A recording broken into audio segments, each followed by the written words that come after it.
What an awesome opportunity to get to sit with you. I am with Leka Devatha. Leka, L-E-K-A, Leka Devatha. And you know, what is so fun about this podcast is that what I know is that I've had the blessing to experience you as one of my students at Power Players. I've watched you in action leading your real estate investment group. I've watched you at Power Players. I know of your projects and experience from an observational standpoint. But there's so many things I want to ask you that I don't know. And so I'm going to be the one taking notes, just like anyone else listening to this will be. Thank you for going way out of your way. This is not on your normal circle. And here you are sitting here, and I get to explore the mind and the life of you. What a privilege, Leka. Thank you for being here. I mean, thank you for having me. You are someone that I deeply respect and look up to. So it is such an honor to be here. I don't know what I've done to deserve that, but I really mean this. This is, there's probably only a handful that I know that are biting off as much as I perceive you're biting off. Yes. And so we're going to get there. We're going to get there to all these buckets in your life.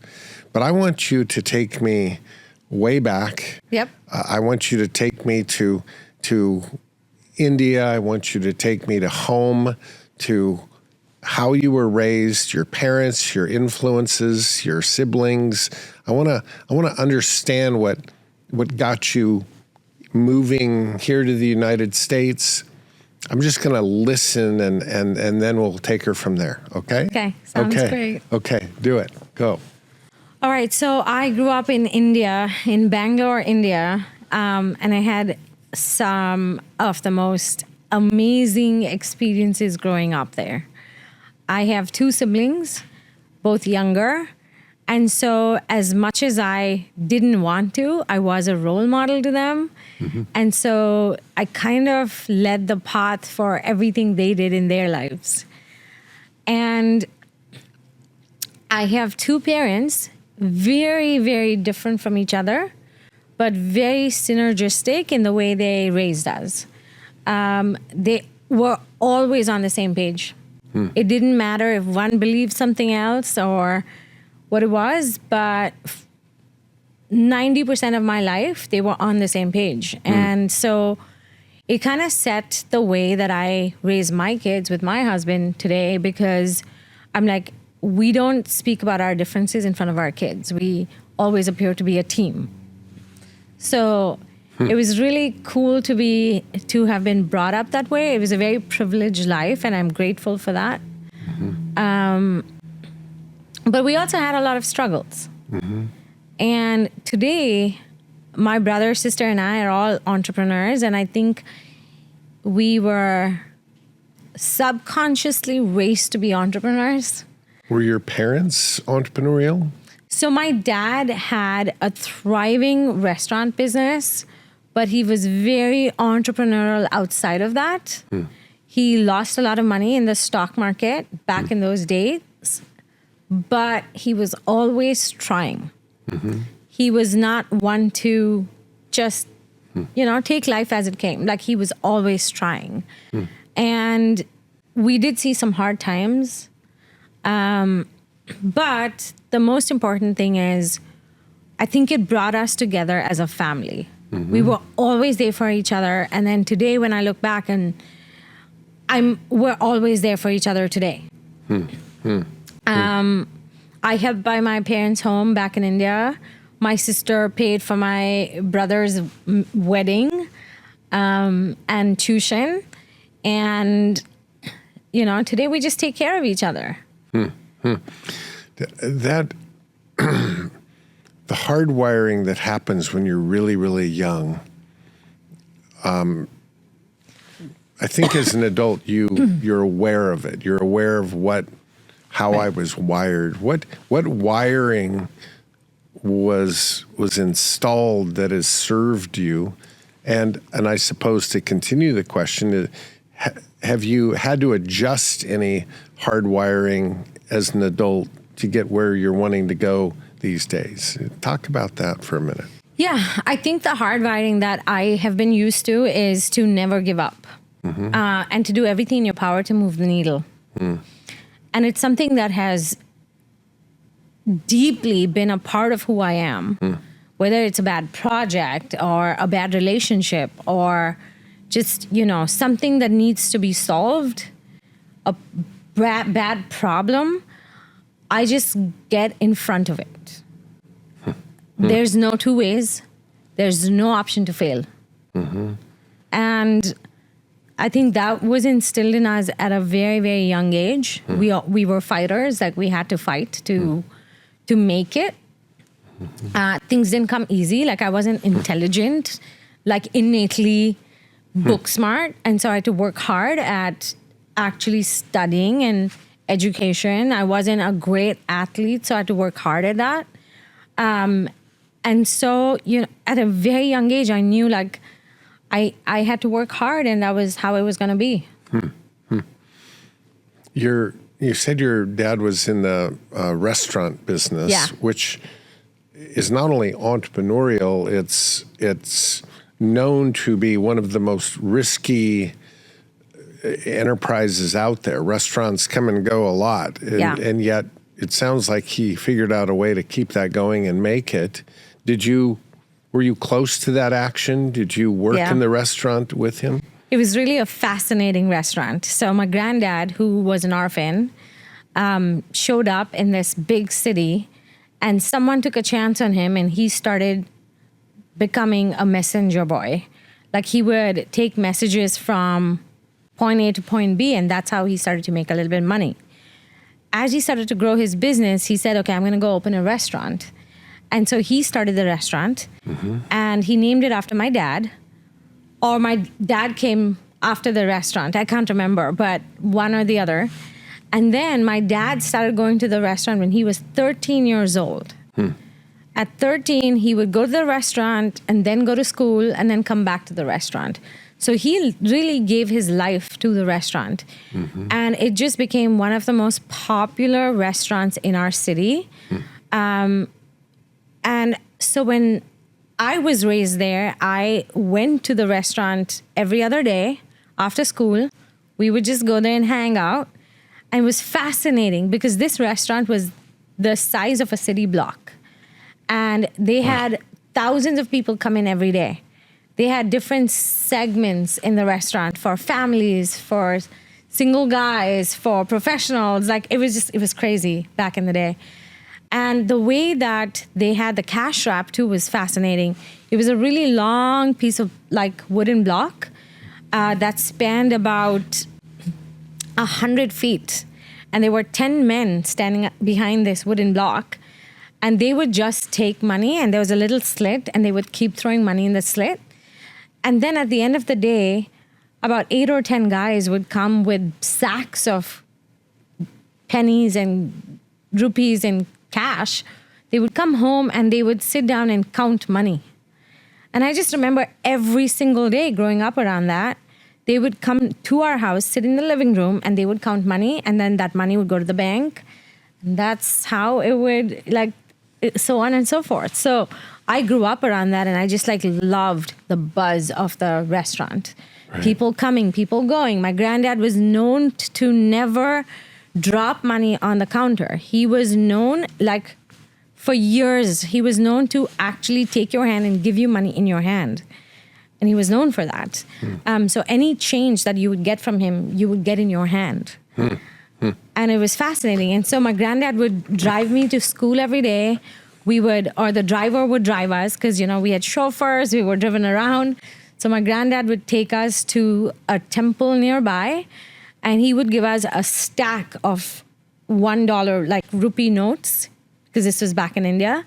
So we would go to this temple, and all the little kids the homeless kids would come over to our car because they knew my granddad was there. And I would sit there with my granddad handing out 1 rupee notes to all these little kids. It was just such a humbling, yet like fulfilling experience. Wow. Yeah.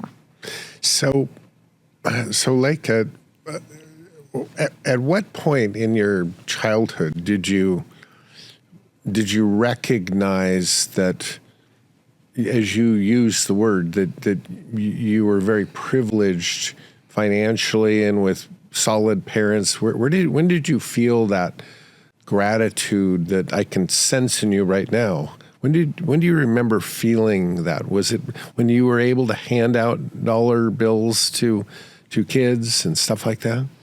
Yeah, so it's funny because we lived in a house that was surrounded by industries. So we were the only residential home in a 3-mile radius. And so I grew up not with other neighbors or neighbors' kids, but I grew up with my chauffeur's family, my maids and their kids, people that worked for us, their kids. And so I could tell that there was a difference in class. And I always felt grateful. I didn't feel like I was above anyone else, but I felt like I was grateful to have what maybe they didn't have. We lived in a beautiful big house that was surrounded by little homes that all the people that worked for us lived in. And so I just grew up with the driver's kids and the maid's sons, and we would climb mulberry trees together and pick fruit. And so that's who I grew up with. And so every day I felt this sort of greatness, like, yeah. Was there ever, and again, maybe this is stereotypical, but I've never been to India. But when I think of India, I think I think that many of us would think of it as, a very poor country. Matter of fact, I'm trying to think of, you have certain references that show the wealth, the certain monuments, pieces of history, etc. But for the most part, I think you have this picture of poverty. Did you have a sense of that around you when you were growing up? Did you feel that the world outside of yours was a world that much of it was struggling? Were you aware of that? For the most part, I would say no. There was a lot of labor class, people that did the jobs like that, even to this day, the cleaners, we have a lot of labor.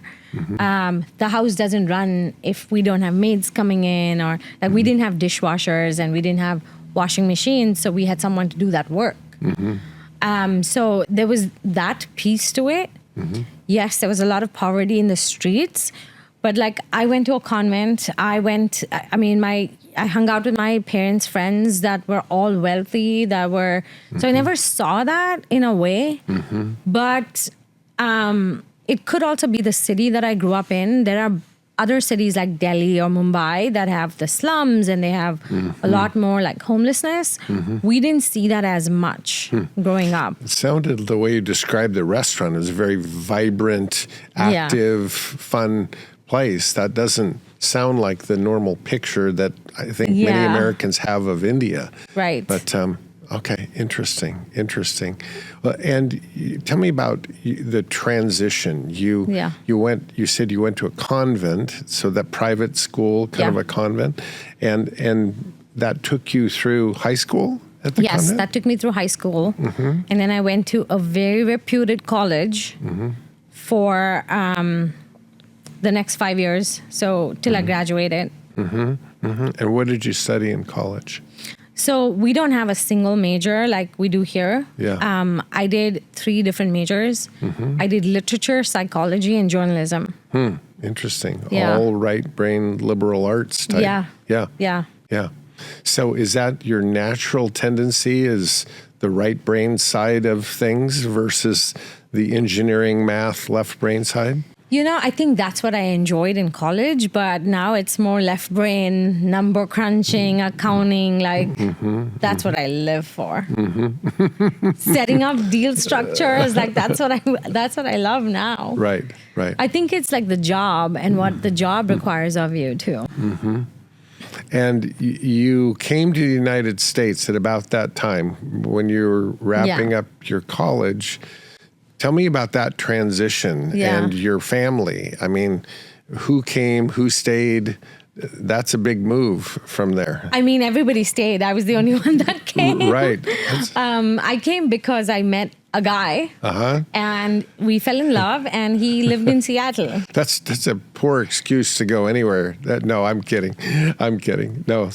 But it's amazing how life changes with one person. All of a sudden you're living in an entirely new environment. So you came to the Northwest from southern India. Yeah. Wow. That had to be a bit shocking. I mean, I came from a city that just, we don't see as much rainfall or gray, cloudy skies to a city that only sees that. And so I came here in the middle. Now, come on. It's a nice day today. It's a beautiful day today, but it's also freezing cold. So I came here in the middle of December in 2006, and I was like, oh my God, what did I get myself into?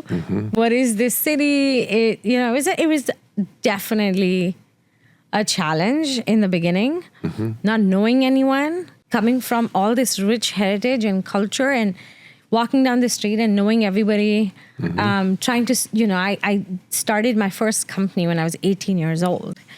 And I just felt like I knew everybody around me to be successful. What was that company at 18? Okay, so... What did you do? I got busted by my parents for sneaking out and going to the Bryan Adams concert.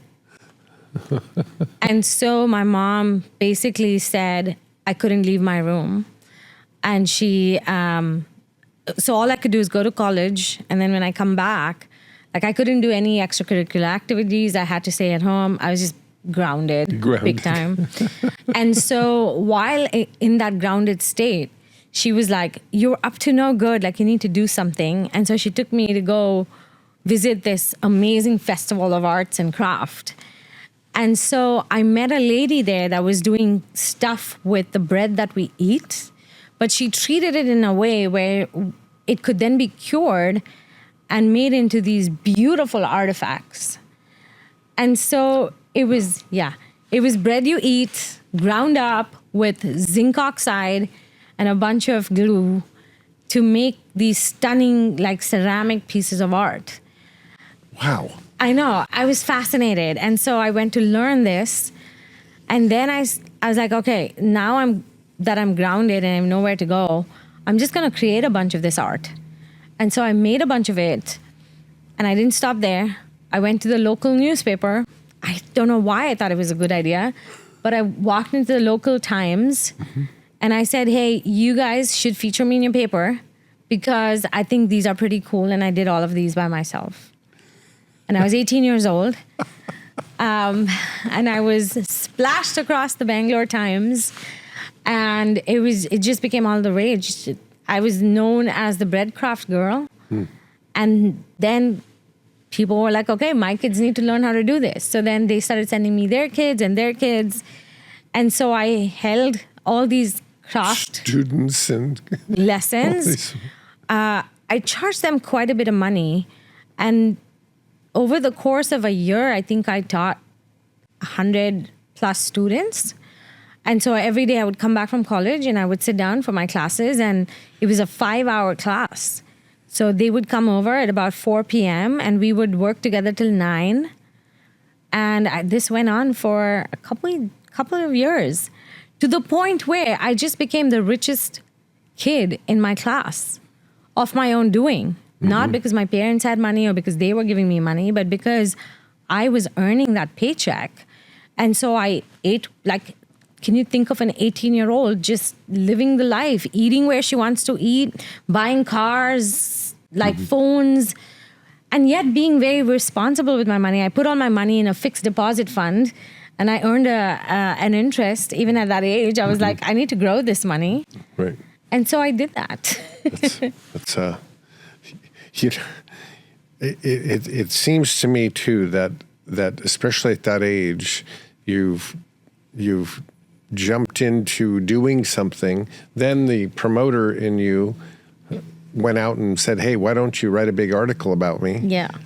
Who does that? That's pretty innate. That's pretty awesome. But that success had to feel a little bit addictive. It's like, how do you go retreat from there working for somebody else? I would think that would be hard after you've had the success. Well, back to coming to the United States, new environment, completely alone. Yeah. Your husband, that's pretty much all you know, right? Right. Yeah. So tell me about how you went from there to moving towards an interest in real estate. So back in India, before I left India, I started working for a fashion retail company where I was kind of their brand coordinator. It was a really cool big retail house, and so I got into merchandising and fashion.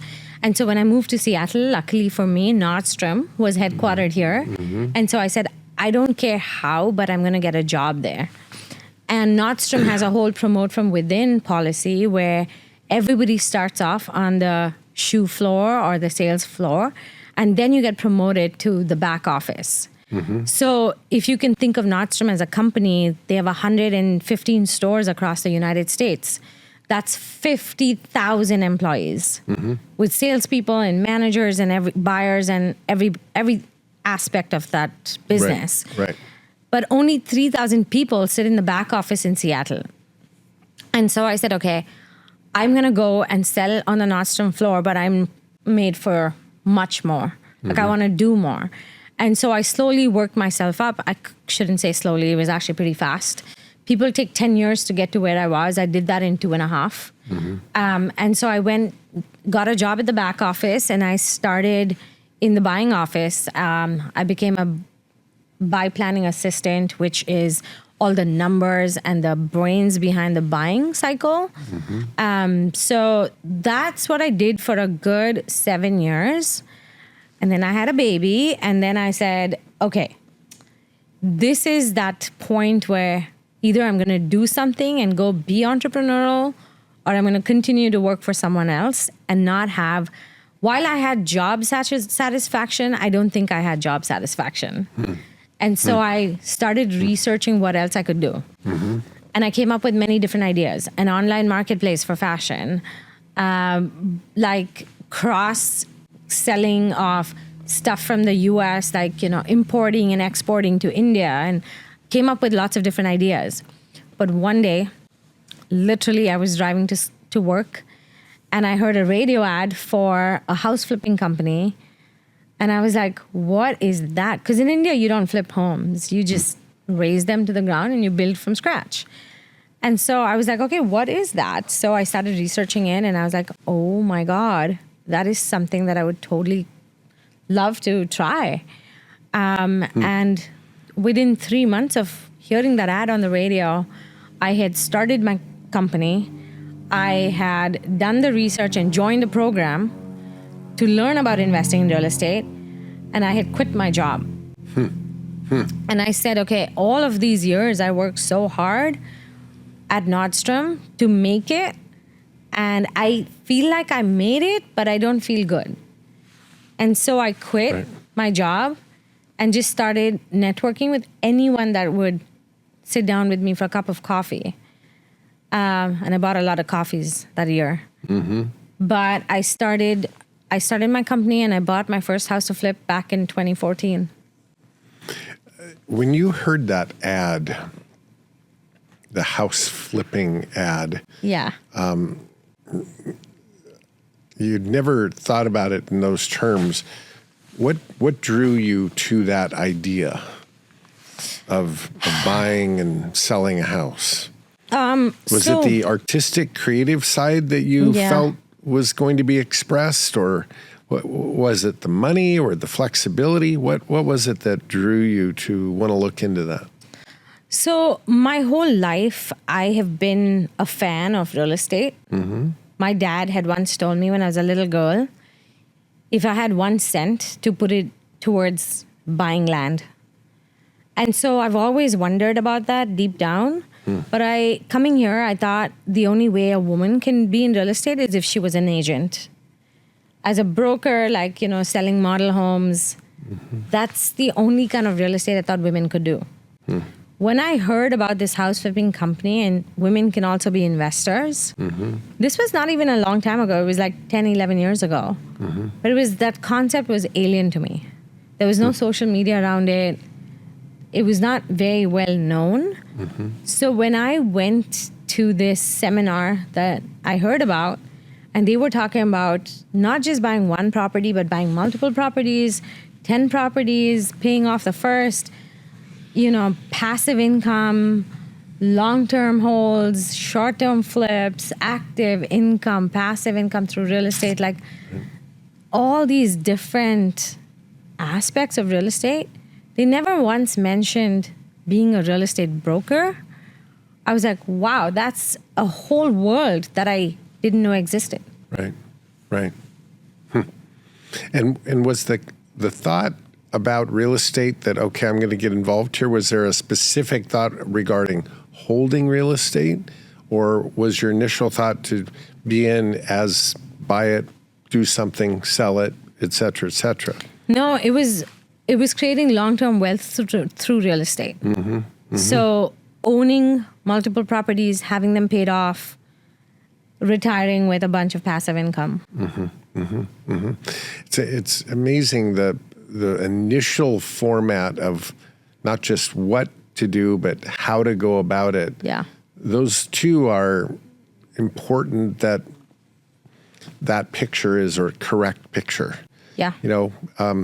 I think I see a lot of times people saying, okay, well, I've decided to go at this, and because this is how I was told or somebody else did it, that's the way to do it. The way to do it. There is no other way to do it.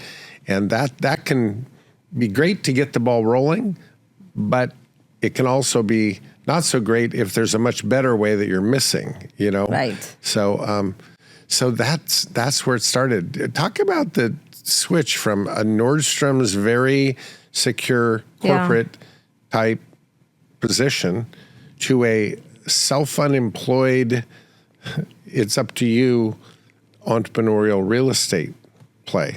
Yeah.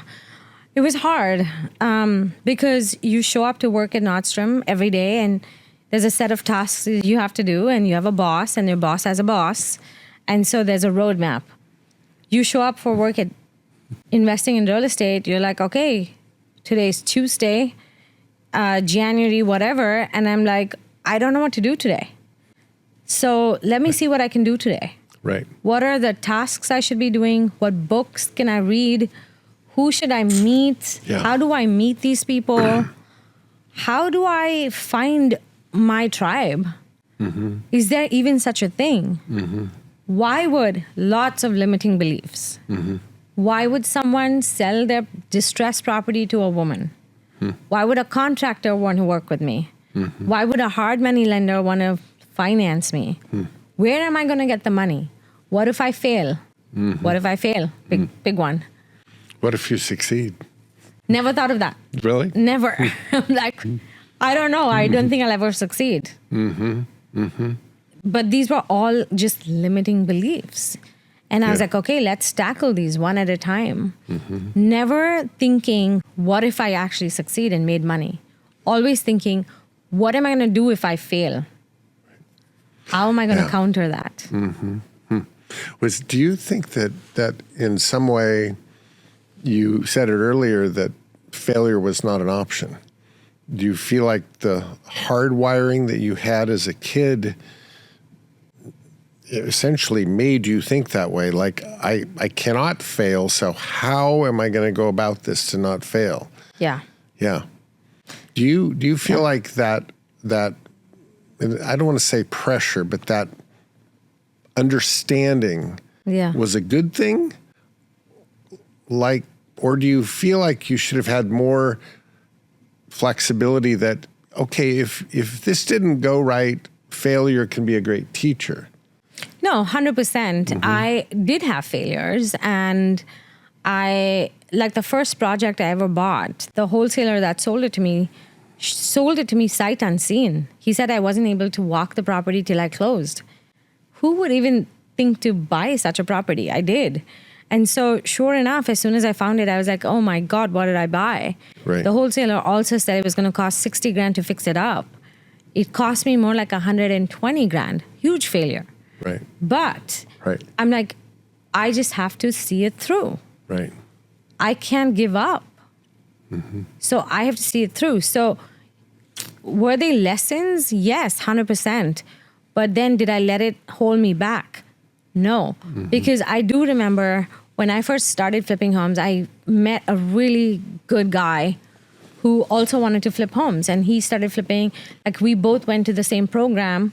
We both bought properties to flip around the same time. But I finished my first flip, second flip, third flip, and he was still in his first flip. And he's like, well, I heard someone was going to send me a contractor. They never did.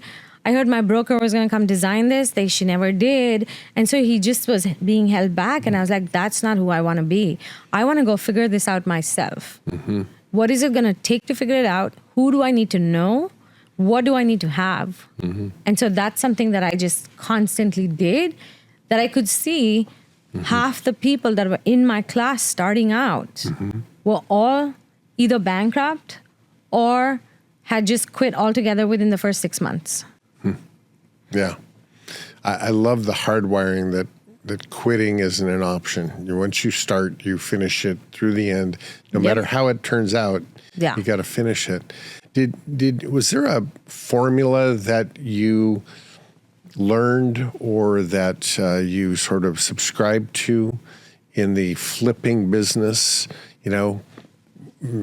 Sort of metrics of acquisition price plus this plus that equals here's what you're looking for, a prescription of how you sort of go at this to be successful. Did you have that roadmap? I didn't have it, but I cultivated it. I didn't know what I didn't know, but I feel like that formula constantly evolves based on interest rates, based on acquisition, like ways of acquisition. My underwriting changes. But I knew early on that I was never going to be able to do the work. I was not a plumber. I was not an electrician. So I needed a really good contractor to partner with. So I was focused on finding that. Then I was focused on finding the right deals because I bought a lot of bad deals to know what not to buy. And so I was like, okay, if I have the right deal and the right contractor, the money will come. Right. The offers will come. Everything else will fall in place. But I need a steady deal flow of good deals, and I need someone to execute my plan. And I think those two things are so important. And now after having done over 100 flips, I still feel like that is the formula for success. The team. The team and the deal flow. Yeah.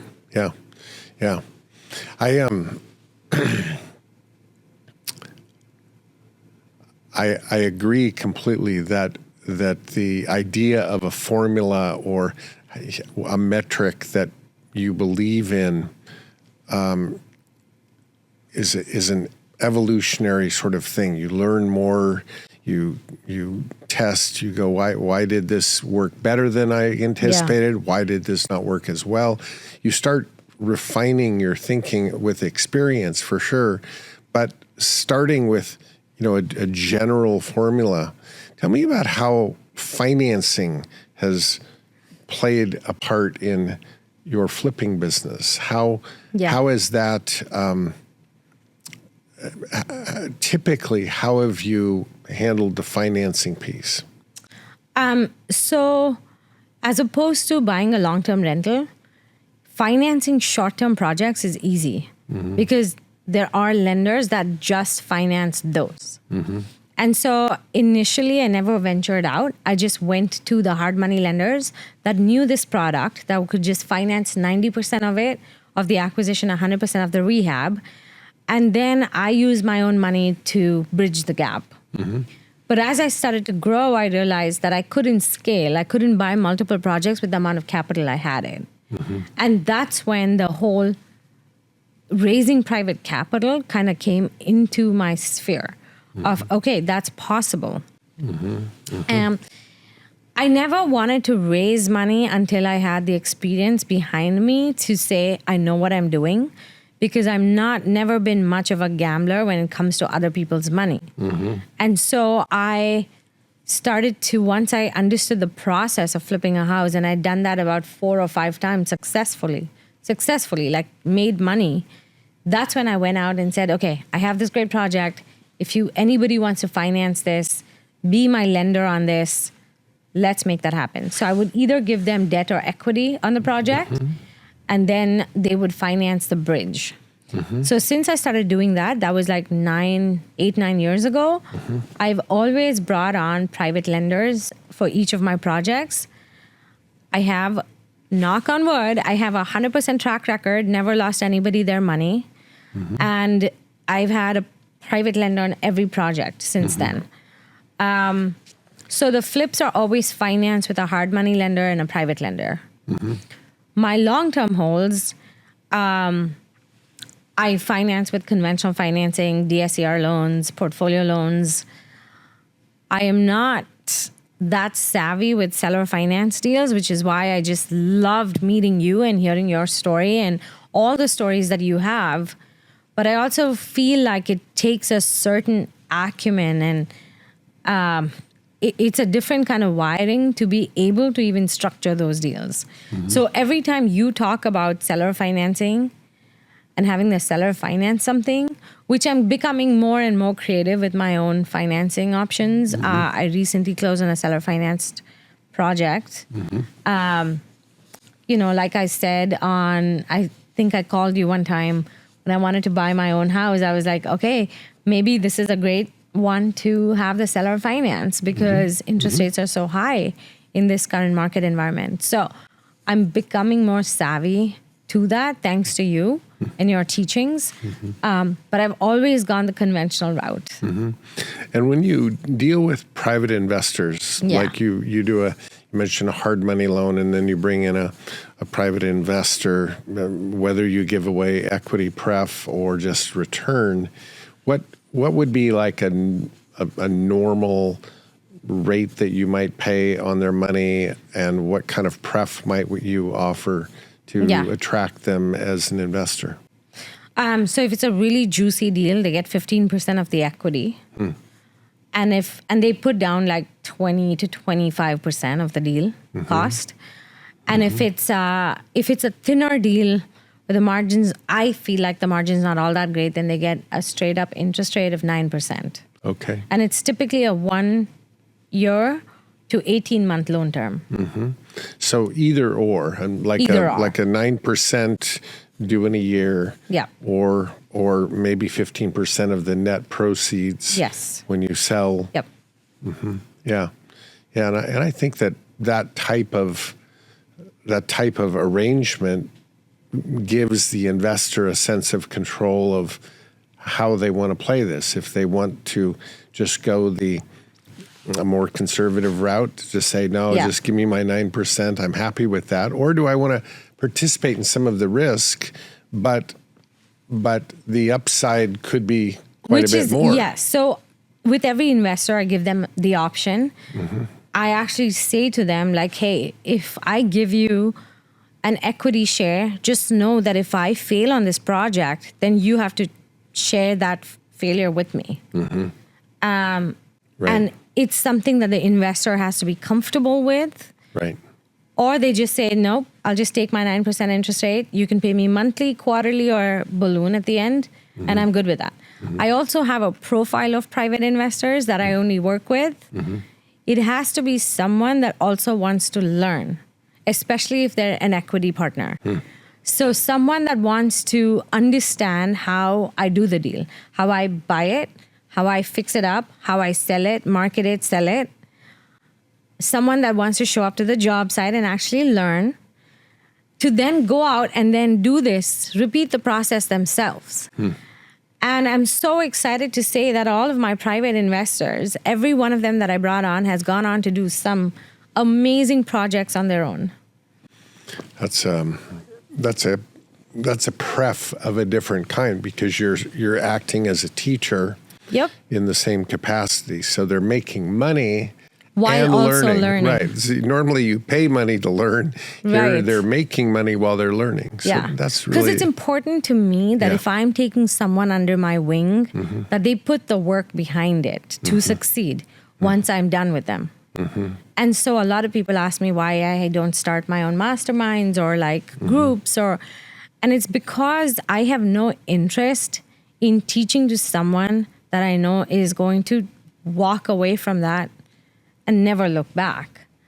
So for me, I'm like, okay, if you have to spend the money, and my private lending partnerships are not cheap.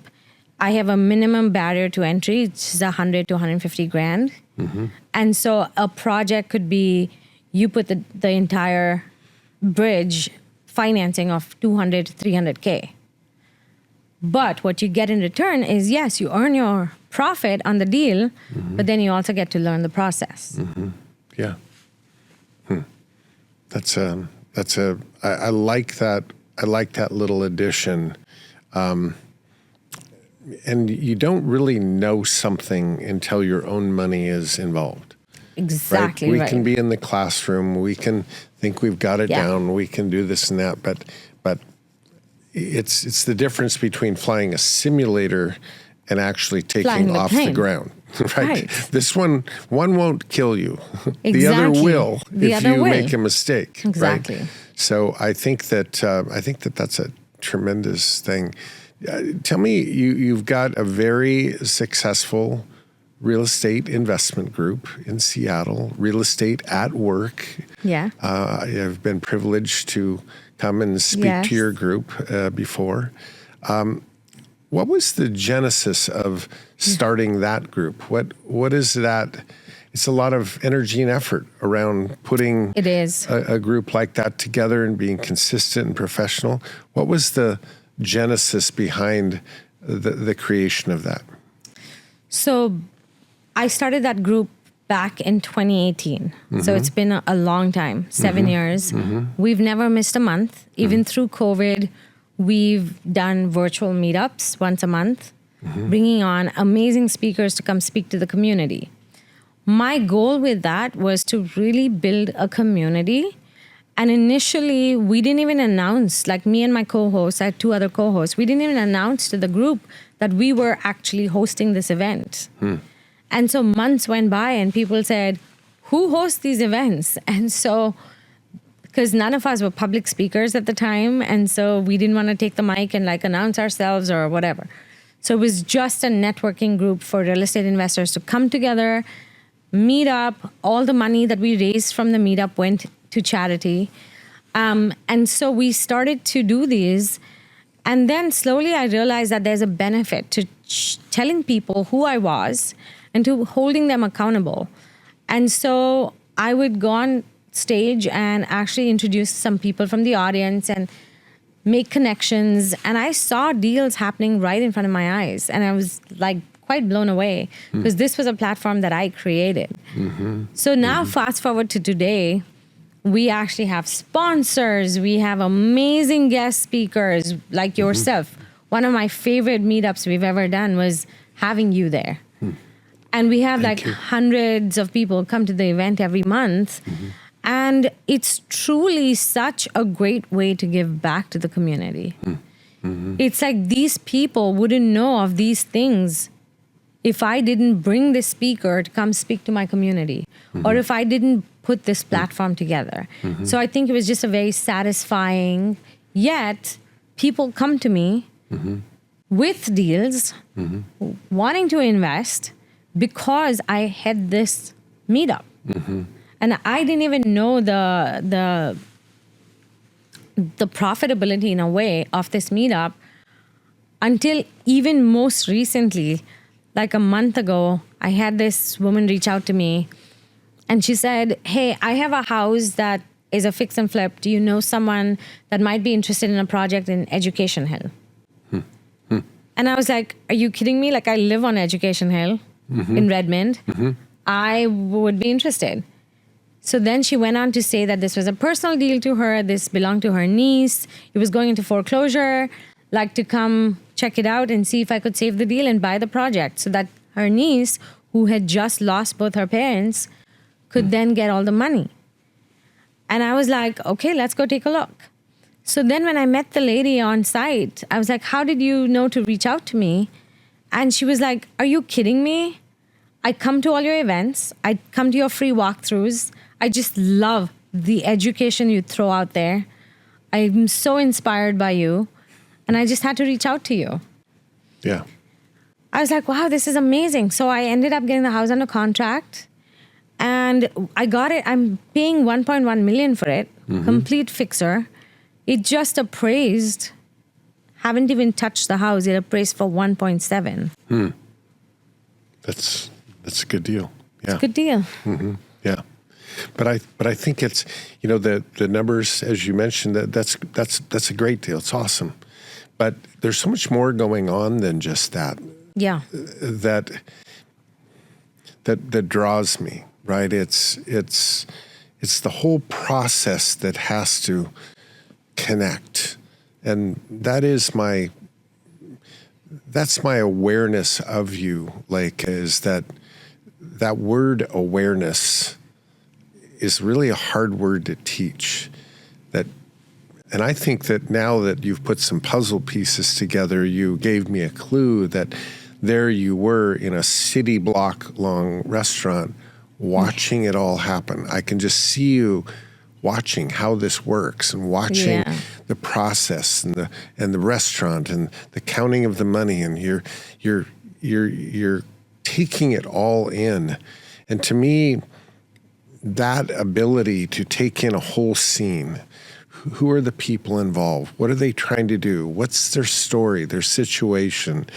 The real estate becomes a whole separate story by itself. The financing, a separate story. The meetup group and how it interacts with all of these things. It's the ability to take it all in and find your place in it so that it all works. A lot of things go on that parts of it work. Yeah. But parts of it working, you don't want part of your airplane to fly. Yeah. You want the whole thing to work. Exactly. And so that awareness piece, and you putting yourself out there, I don't think there's anything wrong with marching into the newspaper and saying, hey, I think I've done a really great thing here. Do you want to write an article about me? I think people get hung up on that, and yet the only way we really get what we want out of life is to boldly ask for it. Yeah, to put yourself out there. And the market will tell you if you're ready. If your skills need improving, you'll get a hell no. Go work on your approach. But if you get reception, it's because you've put yourself out there in the right way. Well, you're putting yourself out there with this real estate group in a way of the centerpiece and the focus is giving to the community. And this is what I want to do. This is going to put it out there that people can get educated about this thing that's been really good for you. Well, and look what happens. Yep. It provides benefit for you. I also love that metaphor. Value first, benefit second. Yeah. So that's... Because I never thought that this could be the outcome of doing this for this many years. Right. To just blindly give back. Like, I didn't expect anything from my community. Yeah. And so this was an eye-opening moment for me, is she reached out because of that. Yeah. Well, and I would say that even your willingness and availability, people know you now. You have a brand. They understand what you do. But still, you're willing to drive all the way out here and sit and talk with me. That's, you can very easily get in a place, or at least I've seen it, where people go, okay, that's not worth my time. I've never had or felt that attitude out of you at all, No. even though it amazes everybody how you work it all and keep it all together. You do. Talk to me about that. You're married, you're a mom, you've got this business, in about a decade or a little more maybe, to have done over 100 flips. I can do the math. That's not messing around. That's a lot of business. How do you keep an even keel? How do you manage all of that successfully? I think I have no choice but to be efficient. Mm-hmm. And trust in the people that I bring into my circle. Yeah. Whether it's the people that I work with every day, it's people that I see once in a while, whatever it is. I feel like if you have good people around you doing what they say that they're gonna do, and if you are efficient, I've been blessed with an insane memory, so I'll just remember something from 6 years ago or someone from 10 years ago. Like, I'll still remember their first name, last name, everything about them. Never have forgotten a house that I walked or seen. And so I just feel like I have to be efficient to be able to do everything I want to do. And there's a lot I want to do. It comes from just having this innate want to do stuff. Mm-hmm. It's not about making money at the end of the day, because I'd be retired by now. Mm-hmm. That's not the whole. It's more about taking a concept and seeing it fully utilized or fully come to life. Mm-hmm. Whether that's a house, whether it's an apartment building, whether it's my kids in some class, whatever it is, whatever that personal goal is to me, to see it actually happen and to be successful at doing it, that's what drives me. There's an old Ruskin quote, and I'm drawn by it. Dream lofty dreams, and as ye dream, so shall ye become. Your vision is the promise of what shall at last unveil itself. What do you think on that hasn't happened yet? What do you visualize that hasn't happened yet in your life?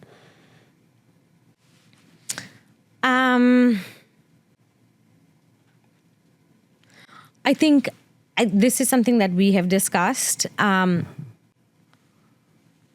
You work and you work and you work so hard that you kind of forget what you want personally for yourself. And personally for me, I want this amazing house on the water that my kids can grow up in while they're still young. And all of these years, I haven't paid much attention to that because I've been so busy doing all these other amazing things. And I feel like that is something that I want to focus on in the coming years. Is, like the house that you built, your dream house, and it's stunning. And you can wake up to it every day and be like, oh my gosh, this is something that I built, that I love, that, I built for my kids. That was at least the thought going in. Right? Yeah. I lived there for a while. Yeah. But I think life can change too, for sure. But I hear what you're saying is that if there's something in you that you have to do, you have to do it. Yeah. And then you go to the next thing that you have to do. You go to the next, and you go to the next. Yeah. You're how old are your kids now? 12 and 8. 12 and 8. And so there's a fuse burning there that you got that 10-year ticker before they're both on their own, right? Yeah. And so that sort of focused intention as to, okay, what am I going to do here? How am I going to do it? Zoom on in and go, where is it? Where's the property I'm looking for? You get very, very proactive, as I know you do. And you'll root it out, you'll find it, you'll commit to it, and you'll figure out how to get it done. Yeah. I think that is what keeps life so exciting. When you begin with the belief that anything that I really, really, really want to do, I will figure it out. Yeah. I wonder how many people really think that. I know you do. I do. I know you do. And that's why I was attracted to you from the beginning. How do you live without that thought? Because the alternative is mundane and boring. I can't change what happens next. I'm stuck. I don't ever want to feel stuck. I talked to a young man, brilliant young man, brilliant. Matter of fact, he passed the bar exam as an attorney and never practiced a day of law. Life took a turn, and okay, he is where he's at. But in him reaching out, I said, it feels to me that you're stuck. And stuck is not a function of, do you have two legs that can walk? Stuck is a mindset. You got to get unstuck. Yeah. You've got to believe what we just said, that you can do anything you want. And I said, I just threw out just for fun, I said, do you have $1,000? He said, yeah, I could come up with $1,000. I said, then do you know that you could be somewhere on the other side of the earth in 24 hours from now if you wanted to? You could land in some country that you've never seen with a backpack, with no money left, and just go figure it out in an entirely different environment. You don't understand the language. Now, doesn't that sound like a damn good adventure? You could do that if you want. You're not stuck. Move. You can't steer a parked car. I was just like trying my best to encourage him, but like, declare war on sameness. I love that you're on the move, but with intention. Yeah. Yeah. I think that by itself, like, is just, you don't even have to know you well, and you sense that. There's a sense of urgency. There's purpose to your steps. You're not just, what am I doing next? You're on point. Yeah. And that all by itself, you get things done. I'm in love with that notion of take it on. The alternative sucks, you know? Yeah. Yeah, that's fantastic. You, this idea of this home base for your family and the lake, you know, I think the second filter that I think stops people is they go, oh, come on. You know, doing something like that in this day and age, Lake Washington, you know, that, oh my God, you're $4 to $6 million at least to even think about that. They would stop right there. Yeah. But you look at it and go, okay, all right, maybe so. So what do I do to go get that? Yeah. What do I do to make that? What do I do to, that's just one of the things I've got to figure out. It doesn't stop you. It's just one of the things you got to navigate. Yep. Where'd that wiring come from? Just all these years, putting one step in front of the other, and seeing what I can do. You know, buying like all this real estate that I've bought and stabilizing so much of it, because I'm not buying turnkey properties. So I'm buying stuff that is unstabilized and not worthy, and creating like so much out of it. And having done that repeatedly in projects, in things that I do for the community, in life, friendships, relationships, I know I've got what it takes. Like if I cannot do it, then not a lot of people can. Right. So I just have to put the time and effort towards it. Right. And now is that time. Mm-hmm.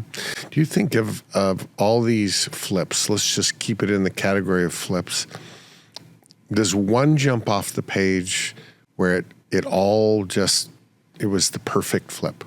It was the one that you go, that's the one. Well, I was pregnant with my second born, or my second child, and I was 7 months pregnant. And my long-term friend and broker called me and said there was a house, again, in Redmond, 3 minutes from where I lived. It was the most perfect project to have bought at that time when I was so pregnant that I couldn't even drive. I was like, this is unbelievable. So I went to look at it. The house was so rotten that I came out of it, I had to throw up because I was so like nauseated by it.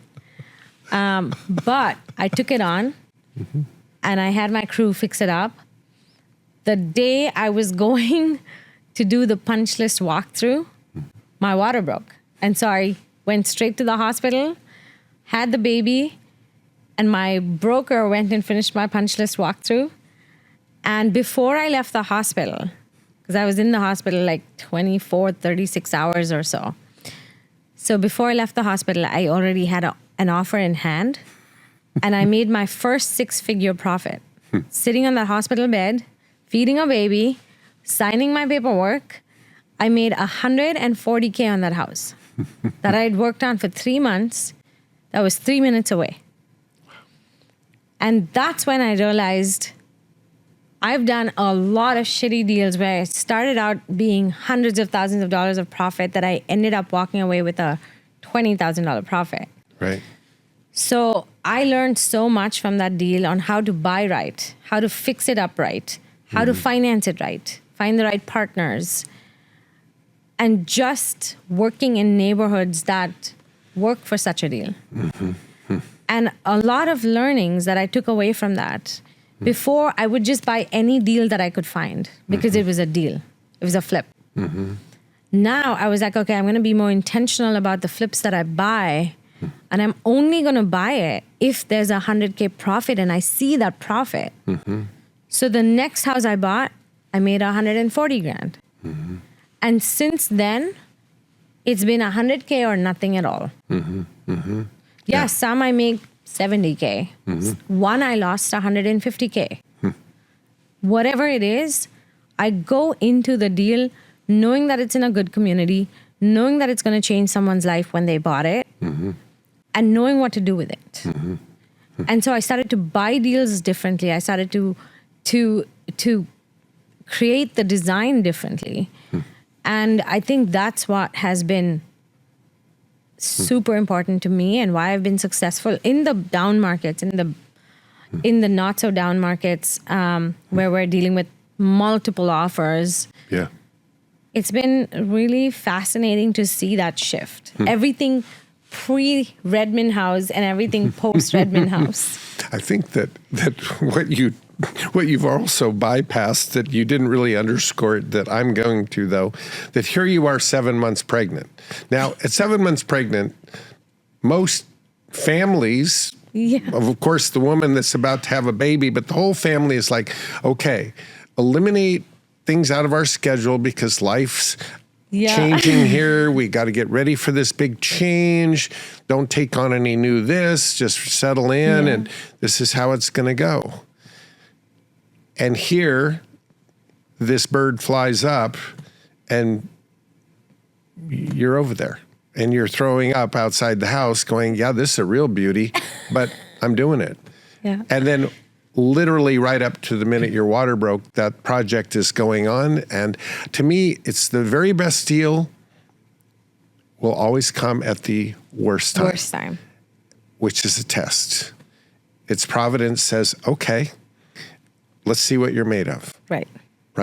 And you know that bell just rang and you go, okay, here we go.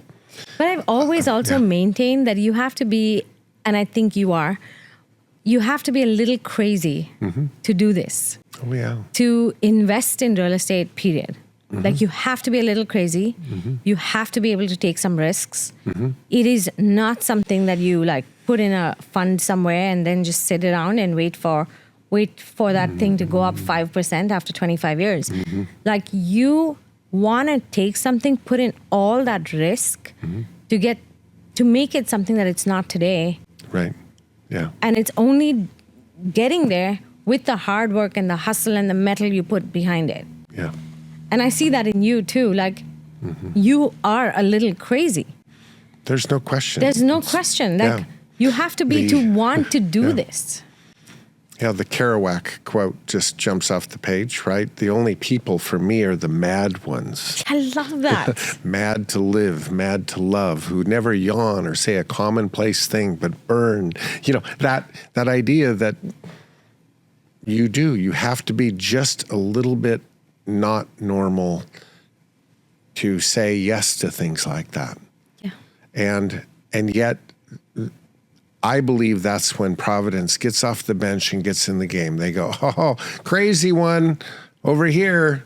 Let's get behind her. Yeah, let's do it. She's a little nuts. We didn't force her. She said yes. Yeah. Let's support this. And by the way, she's going to about have a baby, so pay attention. I could just hear the speakers going off in the warehouse. You know, I think that's how it works. That courage is rewarded. And I think that the unsaid tool in the toolbox is your attitude, your energy, the way you approach it. You steer things in your favor by the way you treat people, your subs, the seller, everybody that you deal with. You're expecting good things to happen, which is a self-fulfilling prophecy when they do, versus the, oh boy, I'm taking a big risk here. I don't know if this is right. Well, that kind of talk, you might as well just kick your own ass out the door, because it's a number of days. You know, you've got to attack it with the kind of belief and positivity that moves the project in that direction. Right. Yeah. But isn't that like life, right? Exactly. It's just, you get what you declare. So I just think that's awesome. Tell me about influences, people, books, a book everybody should read, or a couple of them. Influences that have been huge in your life that someone could tap into and listen to, if possible. What's helped form you as an adult? Because I know you're constantly growing and learning. Yeah. We're plugging this light in. I don't know. Oh, is it he'll cut and paste here. There we go. Ready, block. Okay. Okay, good. So back when I first moved here, there weren't all these podcasts and stuff that you can actually listen to today.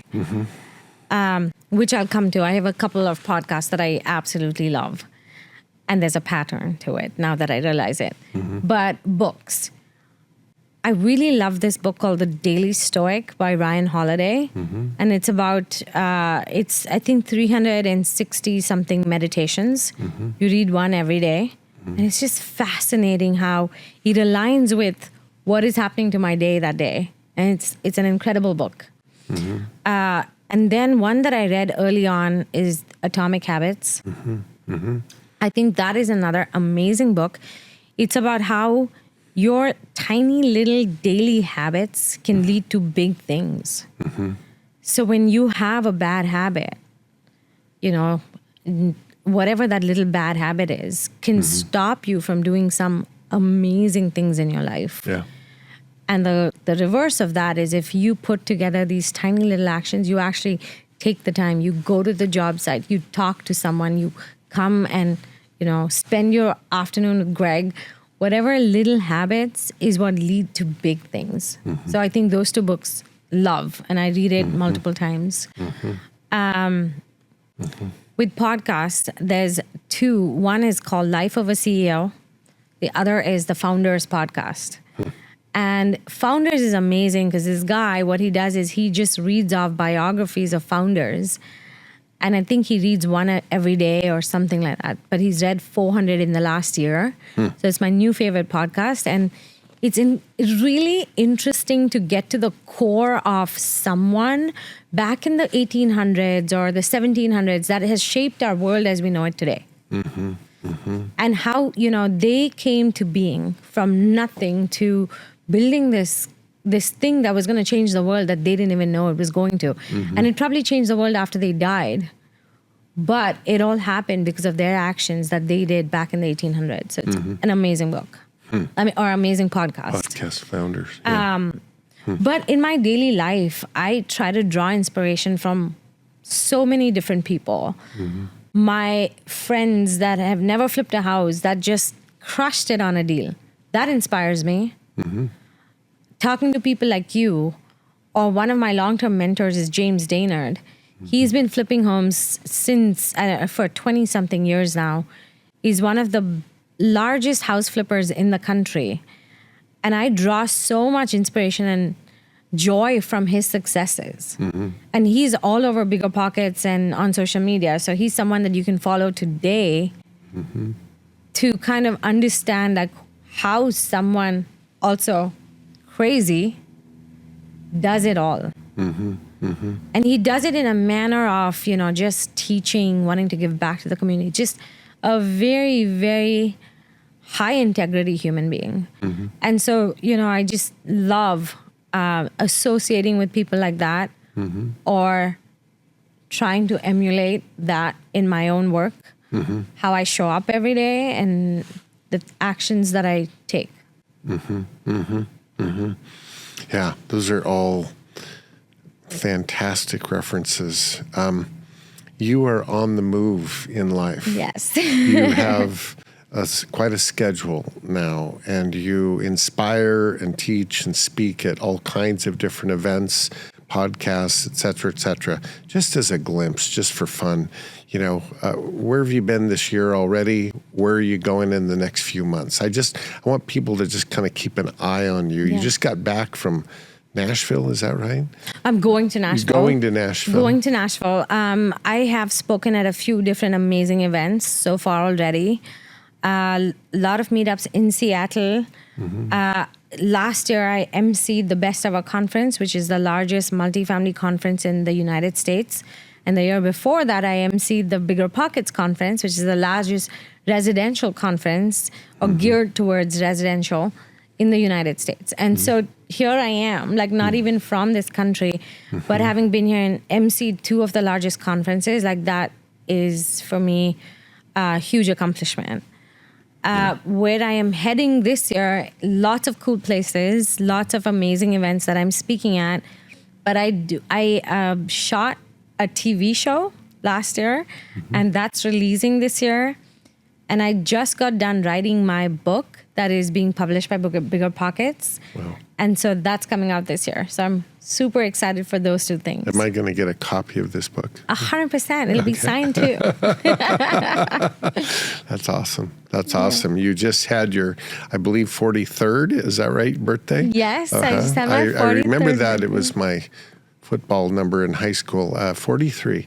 And I went, oh, she's 43. Yeah. And I saw the post there of a small video that you just took walking through the city of Seattle. And when I watched it was just you times 10. It was just like you're taking over the city. This is your city. You're going to make a mark. And you're enjoying every minute of doing so because you're lifting up the community. And the Seattle area, it needs some lifting up right now. Yeah. It does. And it's great to see somebody committed to just making it better and improving and providing great housing and doing what you do. Leka, your energy is just incredible, and I'm just one of those that I get to sit and watch and be a part of just a lineup of amazing entrepreneurs all over the country, and this group of power players that you're a part of they're a group to contend with in every city. Yep. You know them.